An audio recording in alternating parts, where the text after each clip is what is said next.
attaqué leur principal scientifique nucléaire. C'est comme le scientifique nucléaire d'Hitler. Nous avons attaqué leur haut commandement. Je peux vous dire qu'il y a quelques instants, nous avons également arrêté le chef des services de renseignement et son adjoint à Téhéran, parce que nous survolons maintenant le ciel de Le régime sioniste a commis une grave erreur. Il a agi de la plus mauvaise des manières. Et par la volonté de Dieu, les conséquences lui apporteront la ruine. La team, aujourd'hui nous allons parler de la crise qui se passe en Israël et en Iran. Bien que pour moi ce n'est pas un conflit qui nous regarde, parce qu'on a trop de problèmes.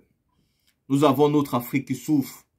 Nous on lutte pour l'Afrique, moi je veux être clair. Moi le problème du Moyen-Orient ça ne me concerne pas. Que ce soit les Iraniens, les Irakiens, ça leur regarde. C'est entre eux des gens qui ont les bombes atomiques, les bombes nucléaires, et eux nous empêchent vraiment d'évoluer. Donc ça ne nous regarde pas. Mais il y a des enseignements que nous devons tirer dans ce conflit. Voyez-vous, pendant plusieurs temps, Israël s'est senti trop puissant, trop fort.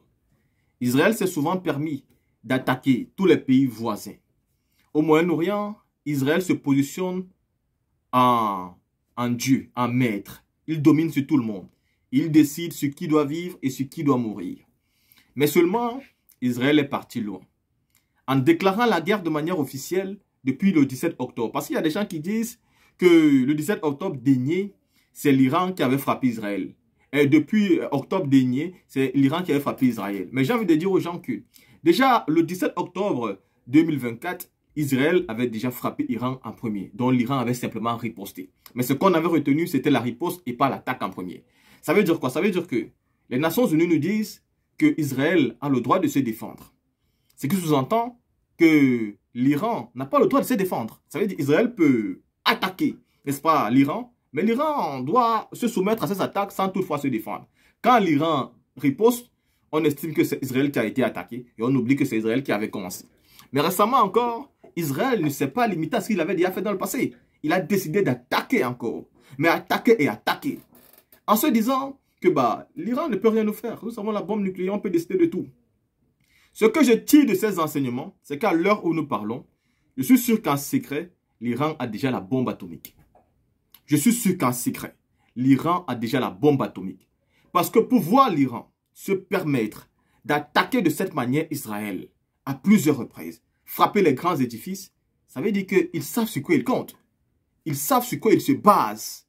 Parce que voyez-vous, avec la bombe nucléaire, on peut faire disparaître ton pays d'un claquement de doigts. On peut faire disparaître les plus grandes villes de ton pays.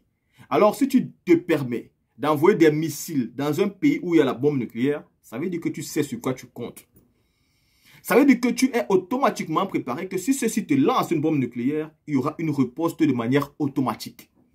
C'est pourquoi l'Iran entre dans ce processus. Donc, pendant que les Nations Unies se positionnent à dire il ne faut pas que l'Iran fasse ci ou ça. L'Iran, ils sont en train de riposter. Mais quand ils ripostent, ils ne ripostent pas seulement contre Israël, mais ils ripostent aussi contre tous les alliés d'Israël, c'est-à-dire les États-Unis d'Amérique qui sont les complices. Voilà pourquoi il y a toujours dit, pour moi, ce sont les pires. On passe le temps à s'attaquer de l'Europe, de la France, mais les États-Unis d'Amérique, ce sont des pires. Il n'y a pas plus pire qu'eux. Ils ne cherchent que les intérêts et pas les intérêts d'une autre nation. Et c'est ce qui est normal, c'est ce que nous devons chercher nous aussi. Voilà pourquoi je dis à tous nos pays africains, dont j'apprends que les États-Unis d'Amérique enlèvent sur leur liste de visas, si les États-Unis retirent votre pays sur la liste des pays qui doivent entrer aux États-Unis d'Amérique, retirez leur pays sur la liste des pays qui doivent entrer dans votre pays. Beaucoup de chefs d'entreprise investissent ici en Afrique. Donc il suffit tout simplement qu'on les interdit de rentrer pour rester avec leurs entreprises. C'est aussi simple que ça. Donc, ce que les Américains sont en train de faire, il faut faire des actions-réactions. Il ne faut plus... C'est-à-dire, il ne faut pas avoir pitié ni avoir peur.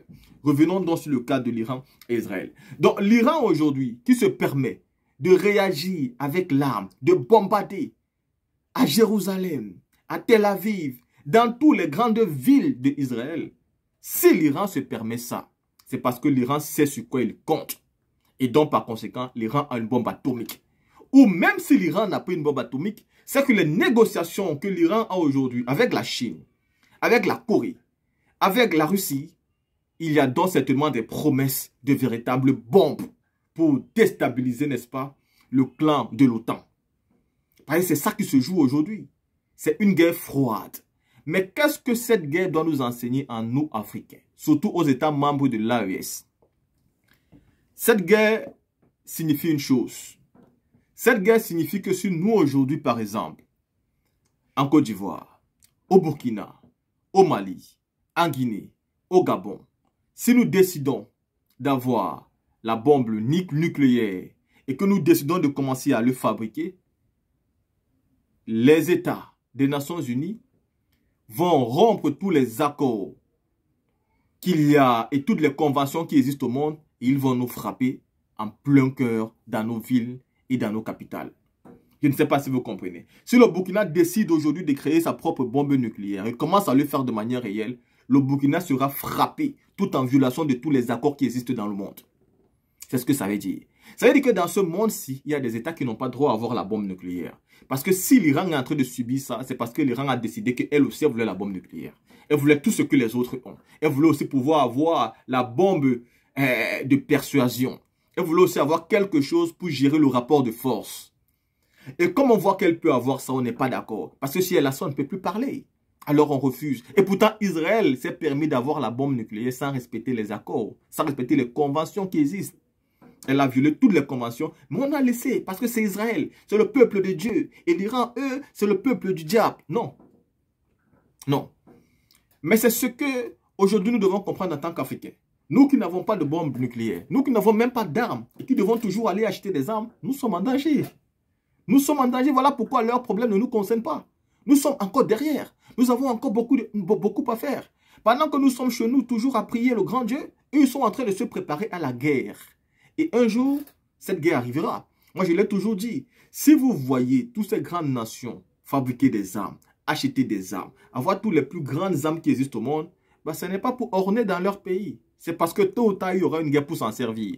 On ne peut pas dépenser autant d'argent, autant d'intelligence, autant de temps pour rien.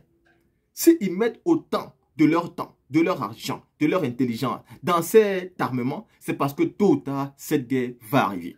Et quand elle va arriver, les plus faibles vont subir. Alors, c'est honte à nous. Honte à nous qui, aujourd'hui encore, nous devons souvent aller commander les petits armements. Et voilà pourquoi je dis félicitations au Burkina Faso. Parce que depuis quelques jours, le capitaine Ibrahim Traoré a annoncé que le Burkina fabriquera maintenant ses propres voitures blindées. Le Burkina ne se fera plus livrer les voitures blindées. Les voitures blindées burkinabées seront fabriquées au Burkina. C'est de ça qu'il s'agit. On doit pouvoir fabriquer notre propre défense. On doit pouvoir avoir cette intelligence-là. On doit pouvoir changer de paradigme aujourd'hui. On doit pouvoir avoir un rapport de force pour que les autres nous respectent. Parce qu'on ne nous respecte pas. On ne nous respecte pas. Si aujourd'hui nous voulons avoir la bombe nucléaire et qu'on commence à le fabriquer, ils ne vont pas hésiter de nous frapper en plein dans les capitales. Ils ne vont pas hésiter de nous faire des coups d'État. Ils ne vont pas hésiter d'entrer par force avec des missiles pour nous déstabiliser. C'est ce qui se passe aujourd'hui en Iran. Ils sont en train de déstabiliser, de frapper ce pays en plein dans le cœur, tout simplement parce que ce pays veut la bombe nucléaire pour pouvoir aussi se défendre, pour pouvoir aussi imposer son rapport de force, pour pouvoir aussi se faire respecter. Parce que Israël voulait régner en maître dans le Moyen-Orient, mais aujourd'hui, en touchant l'Iran, en pensant que l'Iran c'était l'Irak, ben, ils ont fait la faute grave.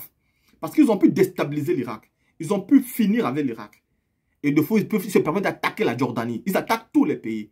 Mais ils ont cru, à un moment donné, que ce qu'ils ont fait en Irak, ils pouvaient le faire en Iran. Mais aujourd'hui, ce qui m'a plu sur la sortie, n'est-ce pas, du président iranien, c'est qu'il a dit un mot qui est fort. Il a dit Israël a commencé la guerre, mais Israël ne doit pas se dire qu'il s'agissait simplement de la commencer. Elle a commencé une guerre. Elle doit se dire maintenant qu'elle est dans la guerre.